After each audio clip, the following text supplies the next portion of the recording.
Happy Wednesday, everybody. Welcome to Sports Tonight. I'm sports producer Scott Pennyman. We have Emily Gagnon once again over at Truist Park getting ready for Game 2 of the Braves and Mets. Emily, how's it going? What's up, Scott? Yeah, nice little atmosphere going on so far. I gotta say, last night when I was watching the game, because obviously I started my night here, but then I went back to the studio, so I wasn't able to stay here all night. Right. The crowds have been coming out, and I said that about the Dodgers series, but they're surprising for this Mets series. I mean, it's thick in here, thick. Yeah, so, all kind of, outside of base. I know you're at the baseball park, right? But we're going to start tonight with, of course, the biggest news in sports. Lionel Messi coming to the MLS. He's going to be playing for Inter Miami, and it seems like when you look at all of the contractual things that he'll be receiving, it's pretty much like he got a piece of the franchise, right? That's kind of crazy. 35 years old. He's headed to the MLS, headed to the United States. What do you think about that? I think that when the MLS came here to Atlanta, when Atlanta United got started here, didn't even have a stadium to play in. They played at Georgia Tech their first season. That was 6 years ago. Someone absolutely told me that soccer was the future here in the U.S. and that just give it 10 to 20 more years and the MLS would be as big as the NFL. I don't know if we're there yet, but this is a huge step in that direction. Because when you get superstars, and I'm talking about superstars because Messi, make no mistake about it, he is one heck of a star. Coming to the U.S. to play in the league, that's when you know the sport is doing something that's right. And it's going to be popular, and people in Miami are going to go crazy. And the crowds are going to come out, and that's how it starts. That's how popularity in any sport starts. So this is a big move for Inter Miami, but a huge move for the MLS. Yeah, I mean, he's my biggest NFL. That's kind of crazy. It's kind of hard for me to imagine that, right? I mean, I know it's called football around the world, but when I think football, I'm thinking NFL. But yeah, you're right. I mean, around the world, soccer is crazy, and the MLS. I mean, look, I was kind of surprised when I first moved here and I saw Atlanta United just drawing as much as they did, and just how popular soccer is and is becoming. So yeah, I mean, anytime you can add a star like him to the mix, it just makes you kind of wonder where this thing is going, right? I mean, it just, for me, it's just big. I mean, just to see, just how much they actually gave him to come here and play. So yeah, man, it almost has me excited. And I'm not even a soccer guy, but yeah, I mean, anytime you have a star of this magnitude, I've heard about the guy seem like forever. So anytime you have a star of that magnitude, it's probably going to get more people like me who aren't natural soccer fans, but might tune in just to see what all the hoopla is all about, right? I mean, he just won the World Cup. Thiago Almada, Atlanta United's player, was on that roster, won the World Cup with him for Argentina. And so it's going to bring a lot of interest, obviously, from the fans here in the U.S. that like soccer outside of this country, but it'll also allow other fans from around the world to start tuning in, to start watching. So this isn't just a move that's going to affect the U.S. It's a move that's going to affect countries. It's going to affect the sport in ways that, a lot of Americans who are interested in soccer will watch games, international games going on in the Premier League, matches going on around the world. Well, that's what's going to happen with a move like this. Now there's going to be fans from around the world watching the MLS. It's a huge move for the league, as I said, but also it's a money move because a ton of money is going to get poured into the MLS now, thanks to people from other countries wanting to watch Messi. And this is just the beginning, right? Because you got to believe if Messi's going to come over here and play, some other star players are going to say, well, if he's doing it, why shouldn't I? Yeah, that's the same thing I was wondering. And when you see those ticket prices, man, you're seeing ticket prices already going from $50 to $500. It's like, wow. I guess just to kind of break down the magnitude of what it is gaining a player like him, I guess, just kind of casual fans like myself, this is kind of like if LeBron James or that just relative to his sport, if he were to come to your team, right? That's kind of what it seems like if you want to break it down into relative terms. Yeah, could you imagine the king, LBJ, even in his old age, going overseas and playing basketball for another country, it would be wild. People would go crazy over there. So I love the move for the country. I love the move internationally. I love the fact that it's going to put a spotlight on the MLS. I love all of it. Honestly, this is the kind of move that's a game changer. And like I said, 10, 20 years down the road, we might be talking about this move being the move that made the sport catch fire. And I'm going to stick with that term when you said fire, right? Because the sport, I guess Miami as a whole is catching fire right now, especially tonight. So we go from, obviously, they signed Messi down to Inter Miami. He's going to be playing there. The Miami Heat tonight are going to be playing Game 3 of the NBA Finals against the Denver Nuggets. That series tied at 1. Miami looking to pull ahead in that series and show everybody that they mean business. I don't know. I mean, after coming out of Game 2, I'm feeling a little bit better about Miami's chances to win tonight's game and maybe even have a real chance in this series. What do you think? So I think Miami will win one of their 2 home games. I don't know which one, I got to be honest, because it's not like they play outstandingly well on their court. But I do believe right now they are the team with the momentum. They're the most dangerous team, in my opinion, just because I keep saying it. They just don't care. They don't care what they have to do to win. They're going to do it, and they're going to do it right in your face. They're nasty, okay, because they are unforgiving at this point. They weren't supposed to be here, and so they're stealing everything. Yesterday we talked about Brittany Donaldson getting a seat at the table and eating with the men, the coaches on Quinn Snyder's team with the Hawks. Well, with the Hawks. The Heat, they are at the table right now eating at a table they weren't even supposed to be at. Yeah, it's kind of crazy as you watch, Game 2 kind of surprised me. And I think, and like I said yesterday, I wonder if Denver in that series started to smell themselves a little bit, right? I mean, they blew through the Western Conference, blew through the Lakers, swept them, get to the NBA Finals, win Game 1 relatively easy. So I think it's just human nature at that point to just get a little bit maybe too full of yourself. The world's telling you how good you are. The world's talking about how good Jokic is. It was almost like a coronation after Game 1. Everyone just assumed that the Nuggets were going to walk to the NBA championship. And Miami's the kind of team, they're hearing all this stuff. They're seeing just sort of the praise that Denver's getting. They're watching all of the, they're listening to those interviews after Game 1 where the Nuggets were sounding so confident, and that feeds right into kind of what the Miami Heat is. And so in Game 2, they really just turned everything around. I mean, they turned up the aggressiveness. They turned up everything that we know the Miami Heat can do. They won Game 2. Now, the last thing you wanted, if you're the Nuggets, is for the Miami Heat to start feeling a little bit of confidence, because this is how they won a couple series in the Eastern Conference. This is how they beat Milwaukee. This is how they beat Boston. When you let Miami start to believe, they're a hard team to beat, and their will is so strong. Led by Jimmy Butler, and really led by just Pat Riley with that whole organization. It just always trickles down to they're always a tough, competitive team, and this is not what Denver won, in my opinion. They are so scrappy, Scott. That's what I love about Miami. So scrappy. They'll beat you in transition. They'll beat you on defense. They'll be in your face, and like I said, unforgiving. That's what I like about this team. Just like I like it on the football field, I love it on the basketball court. There's nothing like good old defense. If you stick to it, you're going to win games. And Miami does such a good job at getting in opponents' faces and knocking them off their game. And listen, Denver's really good on offense, especially the Joker, who dropped 41 points in last game. But Miami has answers for the offense. When they face anyone, they have answers because they play such good defense, and they're so well conditioned. They move up and down the court without losing breath. It's really, really impressive. And Scott, I saw somewhere, and I told Fred this on Monday, that I think during this playoffs, when the Joker scores 40 points or more, they're 0-3. So he needs to get the ball to his men. But they have yet to win a game this postseason when he's scored 40-plus.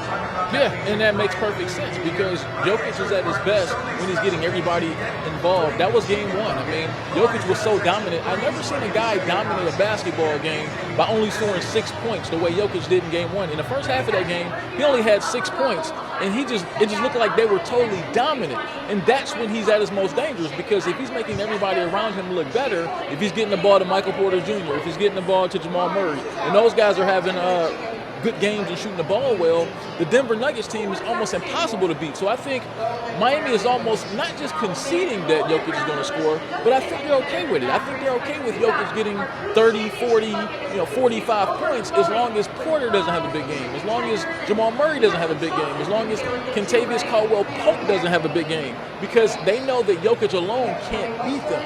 But when you start letting those other pieces have big games, then that can beat you. So, look, that should be pretty fun tonight.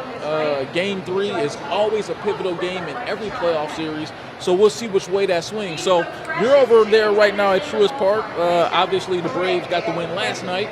They're looking to take tonight's game. But I think one of the more interesting things that kind of made some national attention from the game last night was Pete Alonso home run last night. And then he got to doing a little bit of talking, right, which probably was the wrong thing because they ended up losing.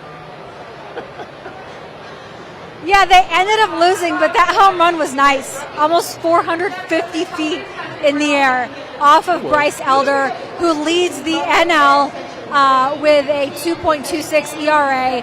Alonso leads the bigs with 22 home runs. So that man sure knows how to hit some things out the park. But listen, it was cool, okay? He hit that home run. He came around and he talked some smack, and he said, throw it again, throw it again. He encouraged Bryce Elder, the youngster, to throw it again. So that was funny, but I like it, right? I like smack talking. That's what makes the game fun. And let's be honest, these two teams don't like each other. They're both in the NL East. They've never liked each other. I mean, there's no love lost there. So I wanted to keep going. Let's keep it up. But both of these players very good this season. And so this could be the start of some more, that adds to the rivalry a little bit. And I like that. I know. I mean, to me, that's what makes a lot of these modern baseball players so fun, right? I mean, you used to hear about all these unwritten rules. You shouldn't do this. You shouldn't celebrate a home run. You shouldn't try to bunt when you're up by a certain amount of runs. I mean, that stuff is garbage. This is 2023. We want to see entertainment. And I love stuff like that because that's what you see in basketball. That's what you see in football. You see guys really, really celebrating their accomplishments, as they should, because it's hard to hit a home run at the major league level. So I don't see any problem with a guy celebrating the fact that he did something good to help his team. But I think a lot of those old school guys might not like that sort of thing, but I love it. Look, I mean, but I guess one of those things I guess I will ask a question, though, is should he be prepared for his head to be thrown at tonight? I'm just saying. I mean, listen, if you're going to talk smack, you got to be ready to back it up. So talk that talk, but you're going to have to walk that walk. So I think Pete Alonso is man enough. He'll be able to handle anything that comes his way tonight. And hopefully the Mets give us a good game. I mean, I just want to see a really competitive game between two NL East rivals. They are so far back from the Braves. The Braves have been in first place. The division is just not good. But, we just talked about Miami. What's going on with Inter Miami? The Heat right now playing well. You got the Panthers playing well. So who knows?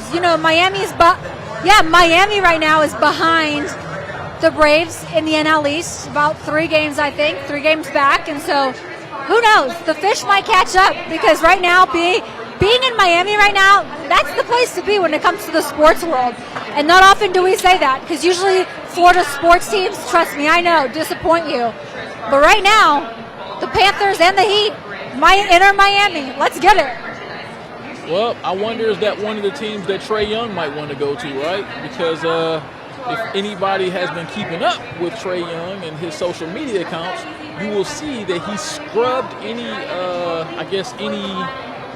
paraphernalia or just anything with Atlanta Hawks affiliation to it. And so that of course catches everyone's attention. They say, hey, look, Trey Young scrubbed his media of the Atlanta Hawks. So we know, I mean, that's what you do nowadays, right? When you're not content with your organization, when you're unhappy, maybe when you want to get traded. That's what they do nowadays. They scrub their social media. So do you think that means Trey Young is out? I'm not buying into it. Athletes do this all the time. You just said it. I'm not reading into it. He's probably stressed out or frustrated about something, and he didn't tell me that, so don't take that for my word. I'm just giving my opinion here. He's probably showing some kind of discontent towards the organization. He wants to catch their attention, and obviously he's doing that because we're talking about it. I don't know what he's unhappy about. I just know at the end of the season, after they lost to Boston, I apologize, a bug just fell on me. He said that he was excited to play for for Quinn Snyder. He was excited to play for him, and he was looking forward to the future and to get coached by him, and that he thought that Quinn Snyder, I said it yesterday, was going to win a championship for this city. So that's what he told us at the end of the season. That was a long time ago. A lot's happened since then. But that's the last I heard from Trae. And so that told me that perhaps he planned on staying in Atlanta. And if the team wanted to get rid of him, and this is an if, again, nobody's told me this, if they wanted to get rid of him at any point during the season, I think that changed when he shot that 3 in Boston to force a game to come back here.